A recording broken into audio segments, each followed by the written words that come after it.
Mahakasika mandidina ny herisetra izay hatrany dia nialy ny 20 novambra lasa teo. Lehilahy iray 20 taona no nanolana ny anabavany 20 taona atao maridoka Nosy-be. Rehefa namonjy ilay tovovavy niantso fonjeny renibeny no kapohan'ilay tovolahy tamin'ny fanoto. Hatramin'izao tsy hita ilay tovolahy. Gaëtan Andriatsilavo.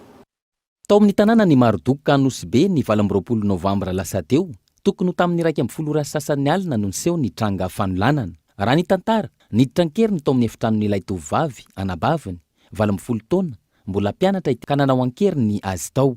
Niezaka niantso vonjeo ilay tovovavy, saingy tsy nisy nahare no niorana nilatsaka tamin'io andro ny 20 novambra io.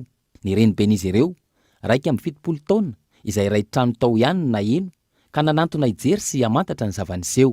Tampoka teo, no kapoin'ilay tovolahy tamin'ny fanoto ity renibeny, ka naratra mafy ary namoy ny ainy rehefa tonga teny amin'ny hôpitaly. Le raha nataony tanivon'ny la famille nanolana anabaviny zegny izay mpiara-moniny taminazy tatantrano. Izy fa mandrentany hafa, izy namaky trano. Nanjova le fagnanaovany petra tsy mendriky tamin'ny anabaviny izy. Mamako 71 ans nikapoiny de maty, misy vaky amin'ny sofiny de amin'ny lohany afananjo amin'ny atokony. Maty io mamako zany le matevavy atao hoe Sofia Hussein. Falalan'olo izy mamany Mapoly. Jandaro taty nanao constant le raha nandalo. Aboka eo fa nametraka fitoriana zay amin'ny jandaro ary nanao avis de recherche tamin'ny polisy mangataka zay amin'ny fanjakana hitondra mpitandrom-pilaminana rehetra mba hanao fitadiavana izy atao zay mety ahitana izy fa nandositra io olona io. Tokony tamin'ny 2 ora latsaka fahefa ny maraina ny andro ny 20 novambra,